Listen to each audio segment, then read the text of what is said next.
The views and opinions of the hosts and guests are their own and do not necessarily reflect the views of the management and staff of Guardian Radio.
So I put my mouth on the hole and blow shit higher up. I'm the bush mechanic. Just call me. Good morning this morning and welcome back to Guardian Radio 96.9 FM, your station for fresh news, smart talk all day. It is Monday, the 26th of January, 2026. We've now entered the 12th week of January, but it is soon coming to an end. Welcome back after a long, breezy weekend. I played that song. I asked my producer to play that song. Good morning, producer, and thank you very much. In honor of this headline today, PM says VAT cut savings can't be quantified. Of all the things in the paper today, of all the things that I prepared to talk about, this perhaps is the most fascinating story of all. PM says VAT cut savings can't be quantified. And can't is different from will not. Like it suggests that it's impossible to quantify them.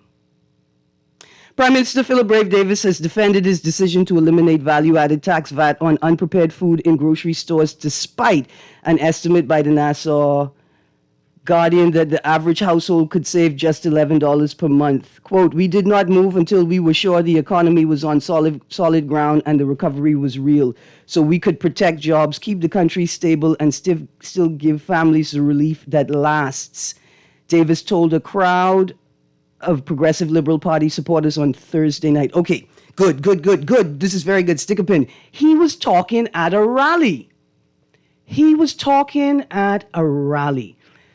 Because the things that are said have to make sense, right? That's what you all say. They don't have to make sense. It's like a rally. It doesn't have to make sense. That's good that we've gotten that out of the way. Because if the VAT savings can't be quantified, well, then how did you quantify that the economy was on solid ground? How did you come to that conclusion? If there's no quantification, no quantifying that can be done. Anyway, that's one of the things that we are going to talk about this morning. There's so much more in the papers and not in the papers to talk about. So let's get the show started. Hannah Hasty Tynes family members, our January general meeting is this week, Thursday, the 29th of January, 2026, 7 p.m., St. John's Auditorium, 7 p.m., St. John's Auditorium. Tell a friend. Post it on your Facebook wall, your WhatsApp status, your TikTok page. post it and share it, please. I say that.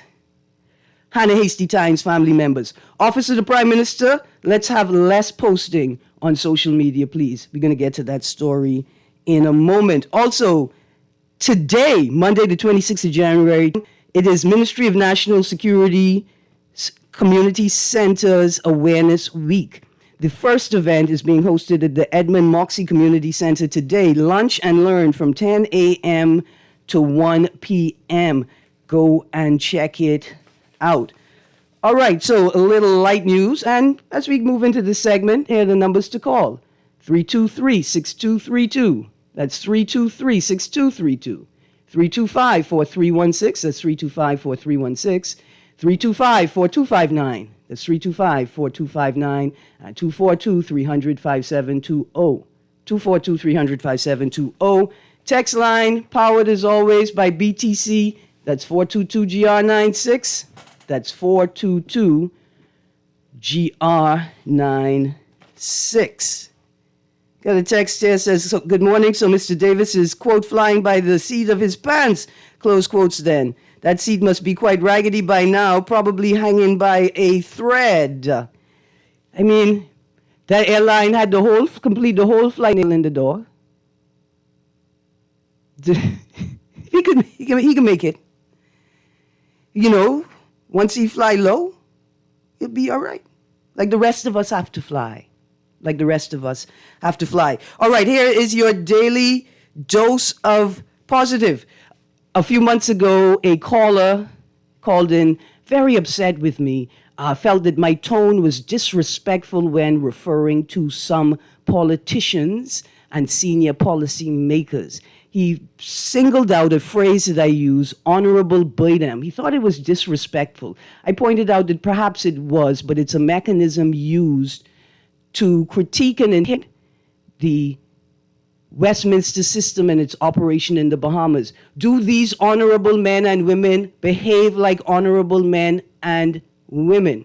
The caller then indicated that it is gender bias, sexist as well, because I don't refer to women in the same way, and I explained to him that I do. That was at that point that I got offended, because my critique is gender neutral, unless it is gender specific. So he then came back and said, how would I feel if he called me gay wench? And I just want that caller to know, thank you for inspiring me. This weekend I was able to make my gay wench t-shirts. And if anybody would like to buy one, you go right to Rabble Bookshop, number 13 Park Gate Road at Ponciana Paper Press, and inquire what you could do to buy one as well. Thank you very much, caller. All right, so disturbing things I saw on video this weekend. There was a video of an intoxicated RBDF officer celebrating his birthday. How do I know he was an RBDF officer? Because I don't know everybody in the country. Well, I knew he was an RBDF officer because he's wearing his uniform. And in the video, somebody panned right, and there was an unfinished structure that made me think of the Defense Force Base in its unfinished state. The gentleman was in uniform. The gentleman was thanking, it was a very nice sentiment. He was thanking his peers and colleagues in the force and his supervisors for helping him get quote unquote wet on his birthday. It was such a lovely video, except for a couple of things. No RBDF officer should ever be found intoxicated, almost to the point of delirium, in uniform. Never ever should you be found in that state in uniform. Secondarily, definitely not on duty. Definitely not on duty, and definitely not on base or in uniform. Secondarily, an RBDF officer should never allow themselves to be filmed while intoxicated. For me, that's a general rule, but more specifically, while in uniform and on what appears to be base. So he snitched on everybody in the video. His face is visible, His name tag is visible. It was just a disheartening and disappointing experience. I'm going to the phone line. Good morning, caller. You're on the air. Hey, gracious, you, Miss Greene. How you doing? I'm good, thank you. How you do? Right up. Boy, I tell you, all these things were going on in the Bahamas and Nassau. That's what you surprised of? That he get drunk in uniform? No, I didn't say I was surprised about him getting drunk in uniform. See, he didn't take the video. If he took the video while he was drunk in the uniform, then I say, well, that's what drunk people is too, foolishness. Somebody took the video. That's what and then somebody said it out. Duty or off duty? We don't know. What we can presume, all we're left to presume and speculate, is that he was on duty because he was in his uniform. No, he could have been off duty and just coming from work wearing the uniform. So if he's just coming from work, has he signed off yet? Has he completed the process of signing off? And if he's just coming to the base, at what point in the journey did he start getting intoxicated? Right? Like, Boy, I know, but give him a blight. It's his birthday. We don't know what's going on until we find out the truth.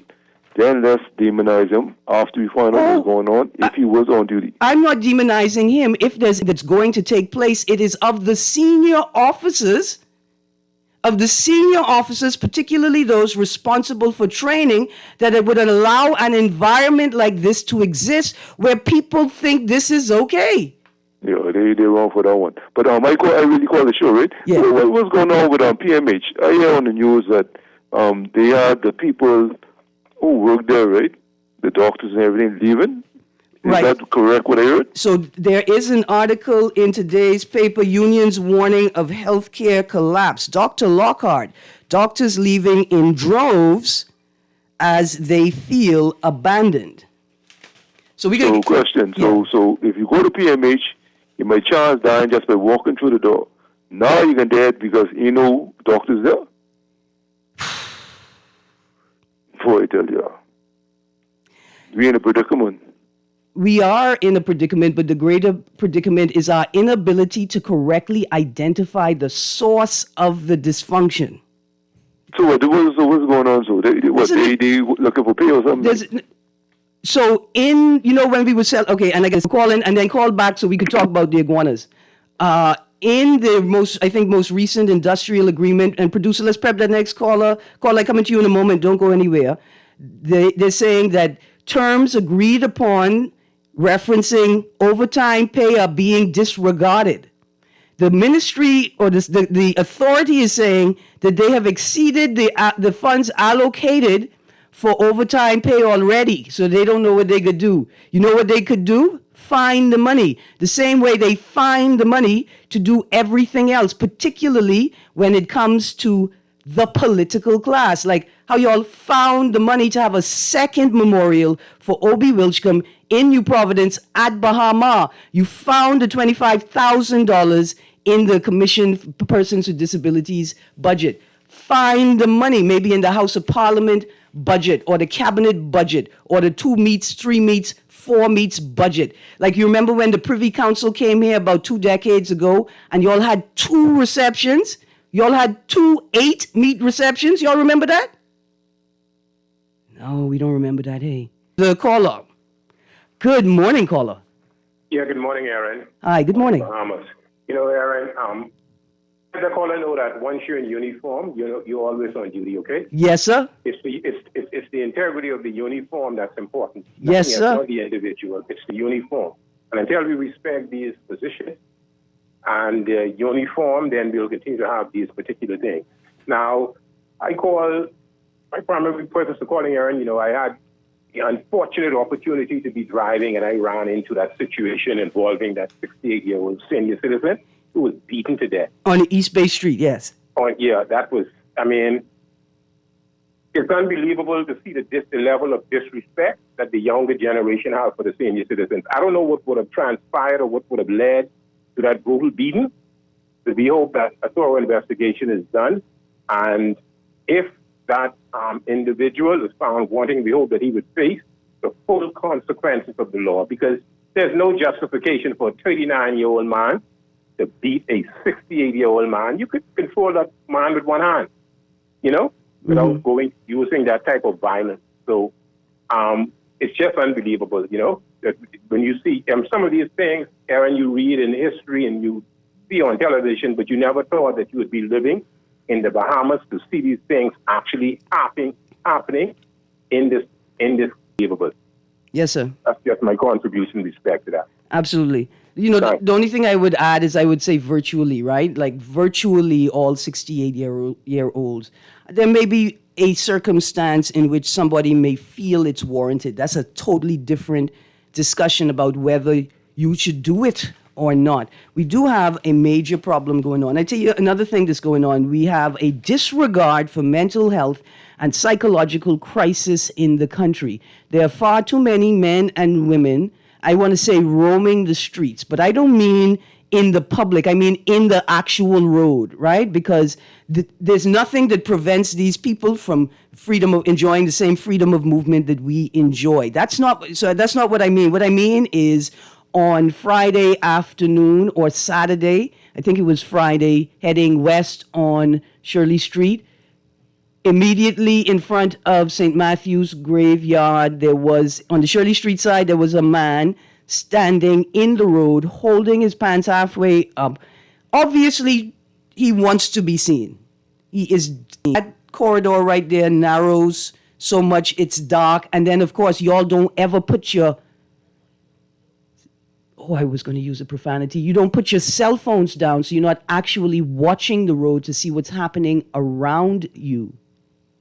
I want to say good morning to the drivers on Shirley Street this morning at approximately 9:35 who were so deep in their phones that they had no idea how they were obstructing traffic.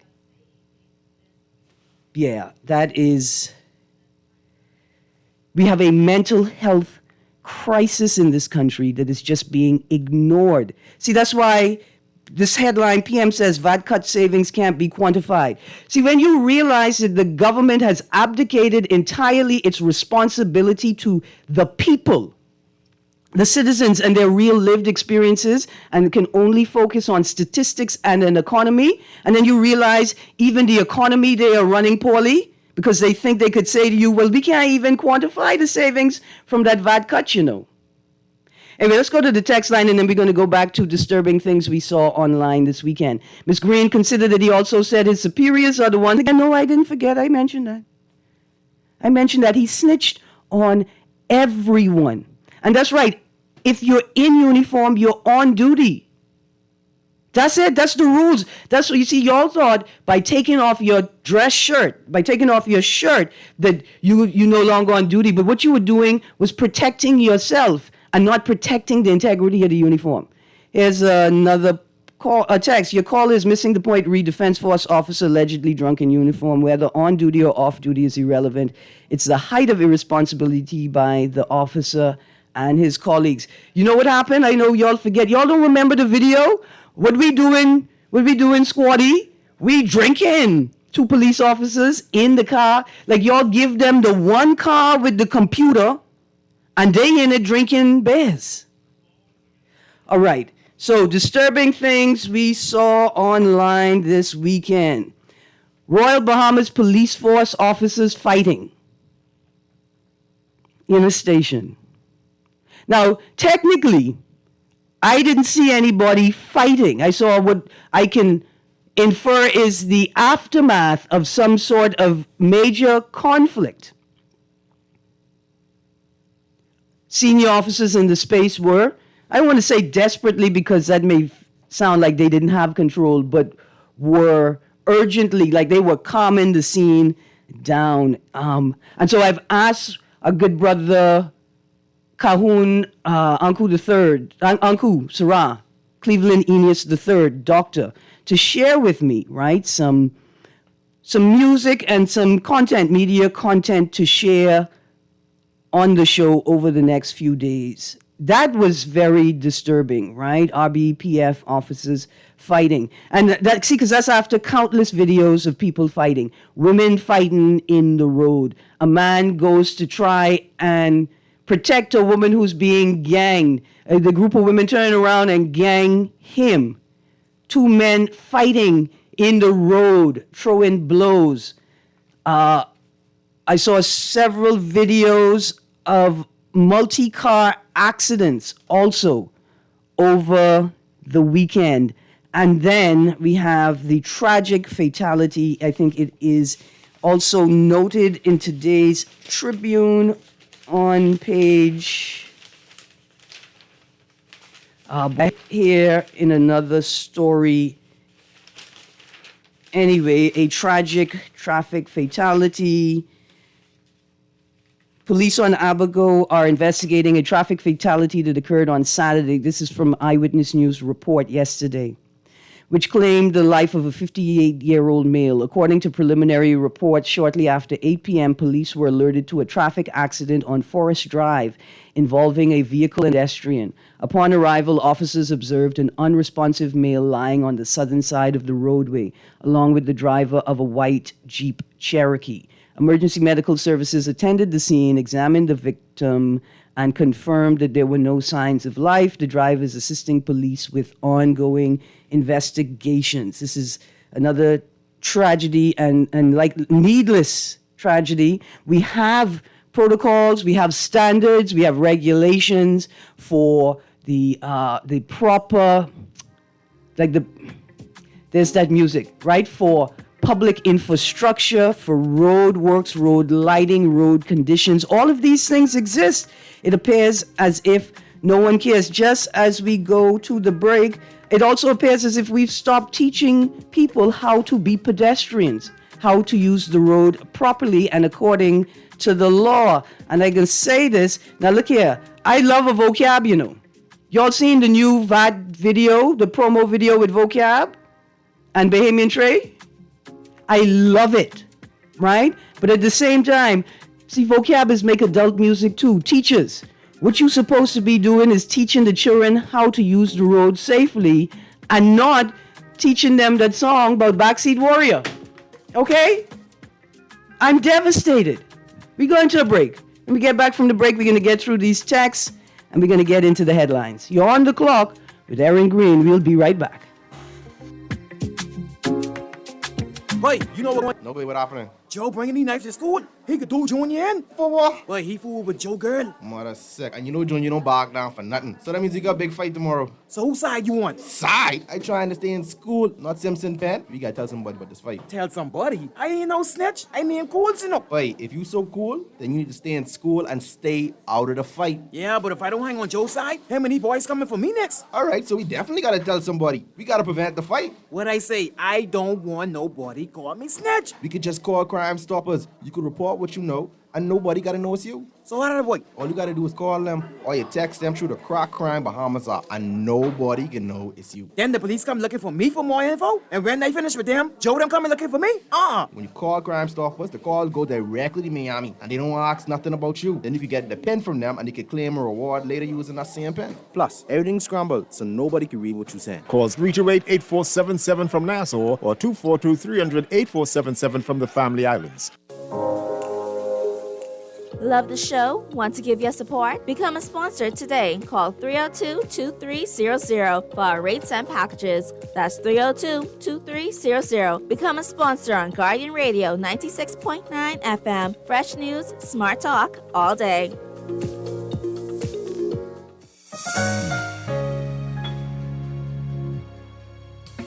Struggling to find your financial rhythm? Make that move to Fidelity and let us help you orchestrate your financial goals into perfect harmony with free financial coaching sessions. Make that move today. Call 356-7764.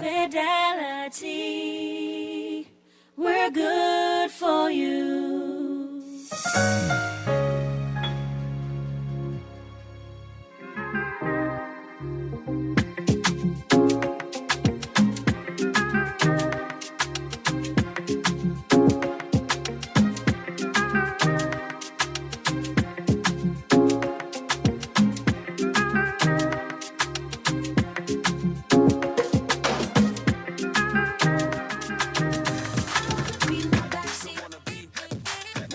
Driver.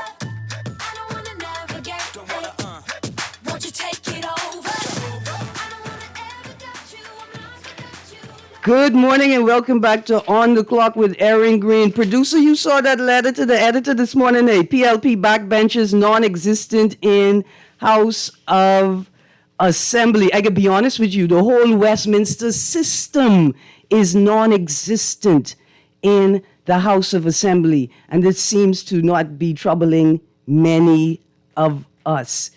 I though am concerned. All right, I want to start this segment by reiterating for those who are watching via video and see the T-shirt. The shirt was inspired by one of our callers who found a label most fitting for me, and I wanted to say thank you to that caller. I want the caller also to know that this is a space where we don't have to agree with each other.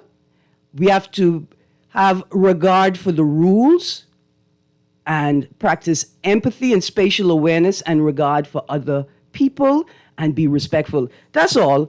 So, caller, I want you to know I was not upset. I mean, I was upset that maybe you was trying to hurt my feelings a little bit. But other than that, no, I am not upset. Okay, so let's get into sort of the headlines. Yes, on Friday, I had a show full of guests, 2 sets of guests. I thought it was a great show, but we didn't get to touch on the headlines for Friday. So let's just do a quick run through. OPM says actions of one officer does not define integrity of the Bahamas. And perhaps I'm inclined to agree with the OPM. Director of Communications in the Office of the OPM said yesterday that the actions of one person do not define the integrity of the Bahamas. Darren Roker, a former Royal Bahamas Defense Force officer, was sentenced to 4 years in the U.S. prison after he pleaded guilty to conspiracy to import cocaine into the U.S. That sounds familiar to me. Almost as if I would have read that in a history book if anybody had written it down. I mean, the set that we read in school. And I think the Director of Communications may have said this did they say it in a social media post? Maybe that was something else. Anyway, it was such an interesting statement.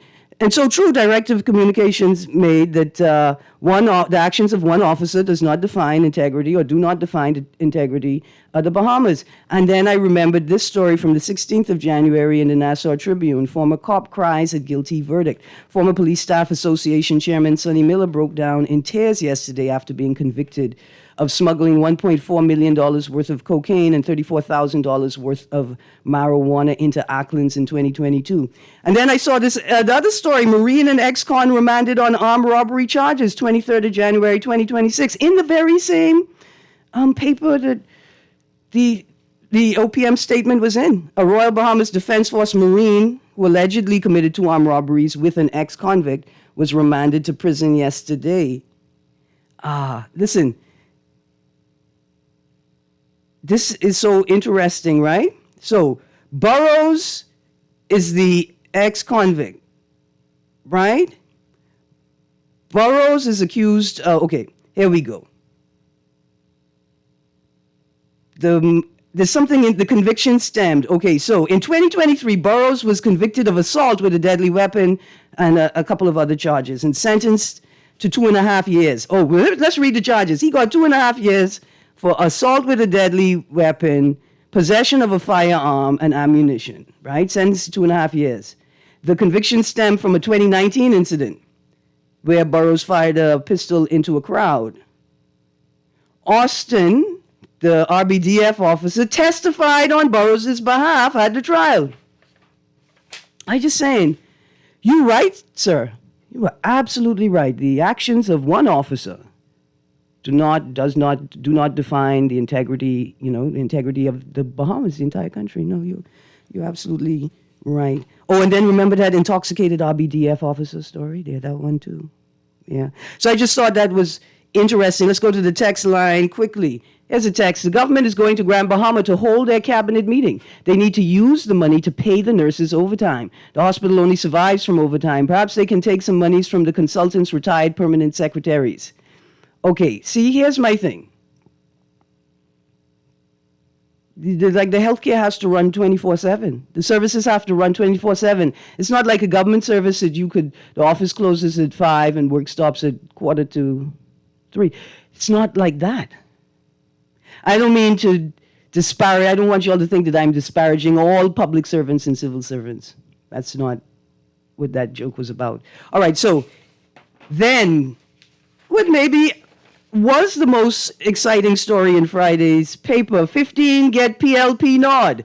15 get PLP nod. And then the day before, I wanted to run again. Southern Shore's MP Leroy Major said yesterday that he wrote to the leadership of the Progressive Liberal Party asking to be renominated, but said the party saw differently. Okay. ZNS General Manager Clint Watson and PLP Vice Chairman Obi Roberts are currently vying for the PLP's nod for Southern Shores. Here's what I found interesting. Asked if he will run as an independent, Major said, "Watch the road," he said. "I'm here. Whoever comes in Southern Shores, they have to come through me." Okay. All right. The PLP's candidate committee met on Tuesday and interviewed several aspirants. The party's National General Council is expected to ratify 14 candidates today. You know what I think may be helpful? What would be helpful if parties indicated why they decided to ratify an incumbent and why they decided to not ratify an incumbent. Like, I am equally excited to learn why the PLP decided to not ratify Leroy Major, as I am to find out why the party decided to ratify Kirk Cornish after such a controversial time that he's had in his first term. Let's go to the phone line, producer. Good morning, caller. Yes, good morning, Ms. Greene. Good morning. Yeah, I'd like to thank you for your show and all of the different segments that you bring out. But, I was one of the first persons to really highlight the Sonny Miller case. You remember that, right? Mm-hmm, mm-hmm. All right, you know why I did that? Because it was actually on page 3 or 4 instead of the front line. So you see the ability to obfuscate, conceal the press, oppress, whatever, right? Mm-hmm. But I'm afraid that I lose respect for him in that he burst out crying. You understand me? Any street man know what time it is to cry. What you crying for, brother? Mm-hmm. You see they saying? I mean, everything cool, but all us face prostate problems. I don't know if you listen to Dr. Pinto. Mm-hmm. If you reach C70, 80% of the men get prostate cancer. And so I'm going to beg Dr. Pinto to get into the intricacies and all of the new procedures for BPH and the causes for cancer and the other functions of the prostate, why it's so predominant. We should be concerned about ourselves. I'm even sorry that I even lived to see where I have these kind of problems. You understand me? But I really called because I'm afraid that I heard you. I want you to mention it in the details because I didn't hear about it. Cleveland surprised me when I didn't catch the news, I guess. A 60-year-old man was beaten, right? Mm-hmm. So, and this took place on Bay Street? So it took place, on East Bay Street, sort of in the area of Colebrook Lane, and is it Dunmore? I think Dunmore Street. So, I mean, I can't remember exactly where. Yeah. I mean, it's part of Bay Street. It's east of Elizabeth Avenue, right? Yeah, it's just east of Victoria and the Corona Hotel. Right in that area there. So that area is poorly lit. As well. So who is this 68-year-old man? He's a vagrant. I mean, because I'm afraid that, as citizens, if I reach a certain age without a criminal record, I should be allowed to carry a gun to protect myself. That's what it seems to be now, because the level of disrespect, you mentioned the situation the motorcycle gang, and I hate to say this, Ms. Greene, most of them are Haitian Bahamian young men, and that's just the way it is. They interact with Bahamians in way, but there's a motorcycle thieving gang going on. A friend of mine, I really know a neighbor where his bike was just stolen out of his driveway. What I'm saying is, there seems to be a preponderance of, I saw a guy got his motorcycle stolen, just went to get a beer, the keys was in the ignition, he walked about a couple of feet away, guy jumped on his motorbike and gone. And I've seen the difference. So when you go in Angleston now, lock your car doors, be careful. I don't care what nobody says. I live in the inner city, I'm seeing this. So there's a social fallout. We have a housing crisis there. All of these things are exacerbated by the country being filled up with everybody. And to me, we sit back and we look, there's no solution. It's frightening as a senior citizen. And so what am I to do? Sit and call the police? Yeah. Erin, these streets are poorly lit. I don't know if you noticed that just on East Street, I almost knocked a guy, ran across the road. You know what frightened me, Erin? The car, what I was driving, didn't even have a tin on it. But I could barely see him. And he's running. And he said, I'm sorry, because I told him I didn't see him. So what I'm saying is, these streets are poorly lit. People are riding around with tinted windows, et cetera, et cetera. That compounds the problem. everything is allowed to just go away, and then we just sit and talk. I mean, there's nothing. This country is in a mess, and these people inside Parliament bombing on the desk, eating 3 meals of dog food every day, and calling people white galling. Protein destroys the kidneys in excess amount. Give thanks. Yes, sir. They in the house calling other people's wives Gollins and then crying, right? And then when somebody park them back, you get some big, dusty, peasy head man them and sausage neck back woman them on the road doing things like cutting you off and almost running you off the road and then cussing you and threatening to mess you up if you don't stop acknowledging what just happened to you. I mean, it's amazing. So I don't tell y'all all the stories, I don't tell y'all all the stories. Like one day I was coming over Okra Hill to go straight to Bay Street, right? And a large, oversized vehicle was heading south from Bay Street to turn behind Island Traders, right? To go to Mackey Street. And I had to pause. They obviously were turning because they can't go straight south to Shirley Street at that point. So I had to pause. The car behind me, the driver was so upset that I wasn't turning right. That he pulled up on the side of me and started cussing at me and threatening me. And when he realized he had to wait as well, now because there was no next to me, right? He got worse and worse. And I saw him motioning in his waist. I said something, he started motioning in his waist. So I looked at him, see, sometimes I get crazy, right? And I looked at him, I say, big man, you really gonna pull your gun out here?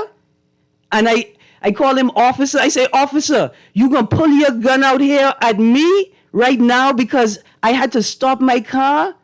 And he kind of stopped motion, catch himself. So I don't know if he was an officer or not, right? It's madness out there. Imagine I'm stopped because I cannot proceed forward, and this boy was threatening like he was gonna shoot me.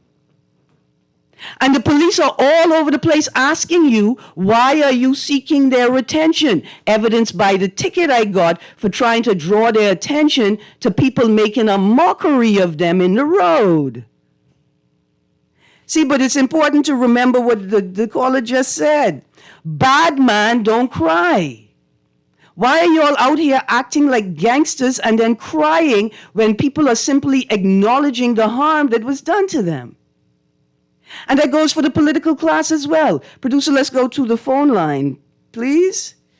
Good morning, caller. Hey, Erin, Greene, how you doing? I'm good, thank you. How are you? Boy, you're really on the traffic situation here. It's appalling that, I've been driving for quite some time, and I've noticed the persons who are on the street now seem to be unevolved. They're not supposed to be in this day and time. Mm-hmm. They probably should have been in the medieval time when there were no cars, because they don't factor in that these vehicles could actually damage you. Yeah.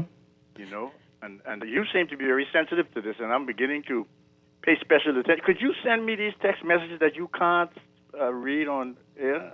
I could try a thing. I could try a thing. But I am sensitive to it because unfortunately, right? Unfortunately, I've had a series of experiences that render me unable to ignore it any longer. The same tragic accident that happened on East Bay Street a week and a half ago, I watched a man die right in that spot. I was almost hit by the lead car in their two-man drag race, right? About 10 years ago now, the last time I wore a dress, I had to wear the dress because my clothes were contaminated by the blood of a man who was sitting in my lap after being hit by a hit-and-run driver. As police tried to ignore us, they wouldn't even stop to direct traffic. My friend had to throw her body on the hood of the moving police car to get them to stop. I had 5 friends, one of them, 5 young friends, right? All involved in a traffic accident. Maybe the driver could have prevented the accident if he wasn't intoxicated, but they didn't cause the accident. The accident was caused by two people who thought that they could engage in sexual intercourse in their vehicle, in the public. Okay. My one friend who was on his way to university suffered irreparable brain damage, right? From I was a little girl, I lived in the neighborhood with Rick Fox, Mummy, and people them. And I was on the scene when relatively on the scene when Erin Fox had a tragic accident. That young man was better than Rick Fox. My mother was almost killed by a hit-and-run driver at Fox Hill and Eastern Road intersection, along with Miss Fox. I think Miss Fox as well, from Johnson Road. So yeah, I'm a little sensitive to it. I understand that now. So I will give you all the leverage you need, and I'll absorb all the venting you could put up. Yes, sir. And even the stories that are not connected to me, from the moment I heard from a person who was a witness in the courtroom dealing with a traffic fatality where a small Haitian boy was killed by a driver. That driver was only fined $400. $400. The life of a child. Yeah. So I'm a little sensitive to it. Thank you very much, caller. Here's another text. Erin, what's scary is that the guy whose bike was stolen was told to send $500 with the middleman whose Asian behaving to get his own motorbike back. He got his bike back. No crimes reported. By the way, his bike was in his yard. Like, they put it back. Good morning, Miss Greene. What I hardly hear anyone talk about is this long-standing culture where people feel entitled to stop anywhere on the streets and obstruct traffic in order to have a conversation with someone who's either walking in another vehicle and will dare you to ask them to move. We're going to get right to that text after this caller. Good morning, caller. Yeah, good morning. Good morning, sir. How are you? Okay. I call concerning why the PLP allowed that fella to run in, what is it, Lutra? All right, let's go. I personally, I have a problem with that. You mean Mr. Petty in North Eleuthera or Mr. Sweeting in Central and South Eleuthera? No, the one who was charged. Oh, North Abaco. Kirk Cornish for North Abaco, yes, sir. Yeah, they should have not let him run. That shows very disrespect to our females. Mm-hmm. I think if they party win, they would give him something. But they should have not nominated him to run. Now, let's stick a pin. Mr. Cornish was found not guilty. Yeah, but... I know. I just making the point. For those who would call in and say, but he was found not guilty, you're all disparaging him. That the reason why he should not be ratified again is because of the disregard for the Westminster system and its standards. That's my position. Yeah, well, I even then, okay, the other gentleman up take him road. He said he didn't want to run. They ain't let him run, right? Mm-hmm. So he was found not guilty. They still could have put somebody else. I think they should have. See, I think that shows very disrespect to our female woman. Thank you. Yes, sir. Yes, sir. You know, I appreciate your point. I just want to make sure that we acknowledge that the man was found not guilty, because the people are going to say he's found not guilty, so you can't stop them from ratifying him. That's not the reason why. See, the reason for me would be the time it took from the moment that the police indicated that they would like to speak with him in regard to these matters. For you see, the duration of time from they indicated that to the time when he actually went in to see them suggests to me a total and utter disregard, if not complete ignorance, of what the Westminster system requires of members of the House of Parliament, right? For me, the allegations alone, the accusations alone are sufficient for me to suggest to my party members that maybe not another round. We've never had a problem asking people to step back before. See, did y'all have a problem asking Leroy Major to step down? Y'all didn't even mention the Golden Yoke program. See, because if there were a reason, wouldn't it be the Golden Yoke program? Unless, of course, it isn't the Golden Yoke program. Put that on the table. But nobody, right, like he hasn't been ratified, he's an incumbent, right? And I'm sitting here waiting for word on the Golden Yolk program. Eggs are back down to $2 and something cents for eggs, and I don't see a Golden Yolk program sticker on any of them. Right? Like, so we don't, like, there's nothing, and y'all still ask him to step down. So what's the problem with asking Kirk Cornish, who we could all acknowledge was found not guilty? What's the problem with asking him to sit this one out? The same way you asked Miss Bowe to sit that, like, what's the problem with it?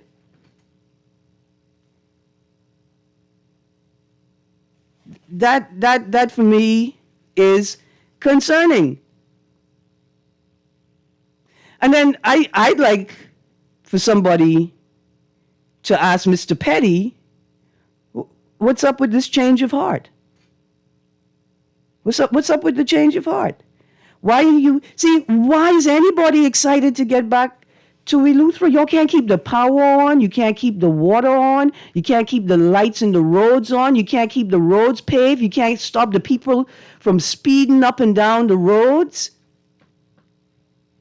You can't, well, like we say, thank God for the massive development in Eleuthera and the insurgence of private sector services, right? You have fire trucks. You have ambulances. Why are you so excited to go back to the seat that you emphatically said you were going to be done with? As a text, Miss Greene, a dude stopped in the middle of a one-way street to talk to somebody holding up traffic. I blew my horn and the passenger hopped out the car and said, "Boy, you want me shoot up this car, eh?" The text said, "It's better you than me because I sometimes lose my head," and I would have told them, "Yes, do it. Let me see you dance." Because some of y'all big man them don't know what it means to be a gangster.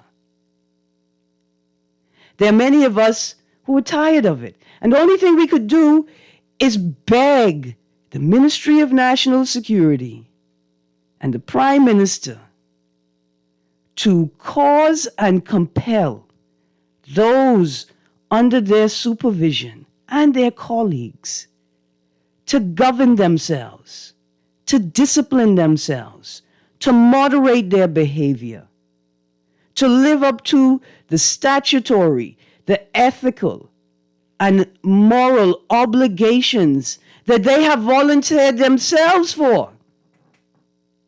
Your Grammy can't kick you into the defense force. You volunteer to do that. You volunteer to be a police officer. I tell you, it is the most amazing thing. Try asking a traffic officer to conduct traffic enforcement. And then they're going to look at you like, "Oh, yeah, I know, how you know?" Because you have a bicycle.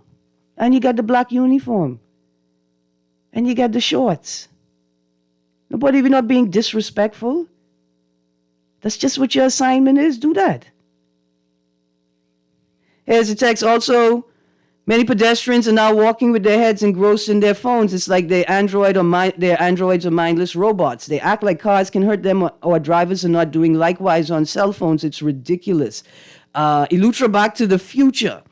Listen, let's talk about it for a second. The most disheartening thing is to see tourist ambassadors, tour guides, and these salespersons who are attempting to garner sales from tourists, you're directing them to jaywalk. I mean, I every day I go to town, every day, the people telling them, "Don't jump in front of the car."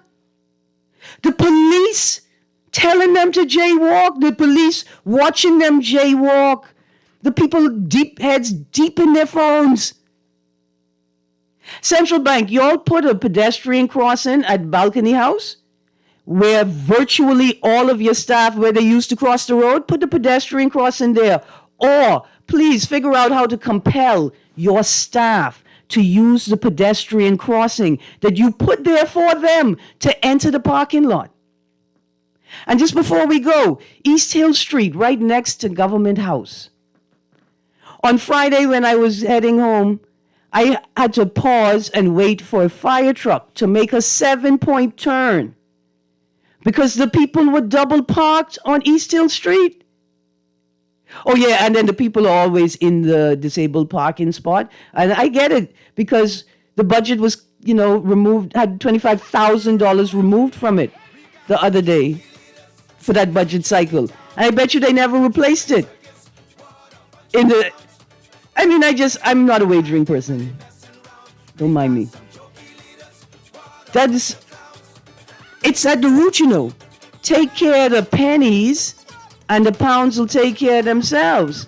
Otherwise, you're going to end up with more dollars than cents. Also, to my Fox Hill cousin, I thought you was going to call back. We're going to talk about this invasive iguana they find out west. We're going to talk about it. Anyway, you've been on the clock with Erin Greene. Remember, we got the Anatole Rogers Memorial Lecture this Thursday. Hannah Hasty Times, people. We got our general meeting. We're talking reunion details. Edmund Moxie Community Center Lunch and Learn today is a part of Ministry of National Security Community Centers Awareness Week. Y'all, have a good day, because guess what? C.A. Nuri and Guardian Radio AM is up next. They joking and they jiving, they messing around. We got some jokey leaders, but a bunch of clowns. This is Guardian Radio 96.9 FM, streaming on GuardianTalkRadio.com and the Guardian Radio app, Nassau, Bahamas.